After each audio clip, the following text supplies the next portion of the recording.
বন্ধুরা, আজকে আমার নতুন রেসিপি। চলো তোমাদেরকে দেখা কী বানাচ্ছি। প্রথমে আমি কী করেছি, আলুটা ভেজে নিয়েছি, ভেজে নিয়ে রেখে দেবো এখানে লাল লাল করে। তারপর আমি কী করেছি, এখানে মশলা রেডি করেছি, পেঁয়াজ, টমেটো, আদা, রসুন, কাঁচা লঙ্কা দিয়ে, কাঁচা লঙ্কাটা একটু কমই দিয়েছি, তেজপাতা ফোড়ন দিয়ে আমি কিছু মশলাগুলো ঢেলে দিয়েছি। আর সাথে দিয়েছি পেঁয়াজ কুচি একটু দিয়ে দিলাম, হলুদ গুঁড়ো, নুন আর জিরা ধনিয়া গুঁড়ো একসাথে মেলানো আছে, সেটাও দিয়েছি। আমি ভালো মতন করে মিশিয়ে দেবো। মশলাটা যখন আমার হয়ে গেছে, এখানে আমি দই দিব। এখানে মিষ্টি দই দিয়েছি, তোমরা পেলে টক দইও দিতে পারো।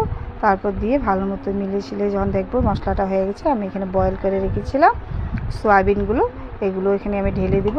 ঢেলে দিয়ে ভালো মতো নাড়িয়ে চাড়িয়ে, নাড়ানোর পর কী করবো, ভাজা আমাদের আলুগুলো ছিল যে সেগুলো দিয়ে ভালো মতন সাঁতলে এখানে আমি একটু চিনি দিয়েছি আর দিয়েছি একটু কাঁচা লঙ্কা ফেটে দিয়েছি, কেন কি মশলাতে আমি একটু কমই দিয়েছিলাম, ঝাল হলে বাচ্চারা খেতে দিতে পারি তাই।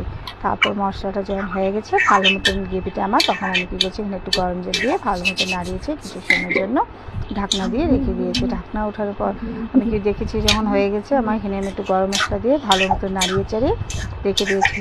আর এই যে আমার রেসিপিটা রেডি হয়েছে, আমি এটা যে ঢেলেছি বাটিতে। দেখো তোমাদের কেমন লেগেছে রেসিপিটা, সয়াবিনের কালিয়া। যদি ভালো লাগে একটা লাইক করে একটা কমেন্ট করে জানাবে।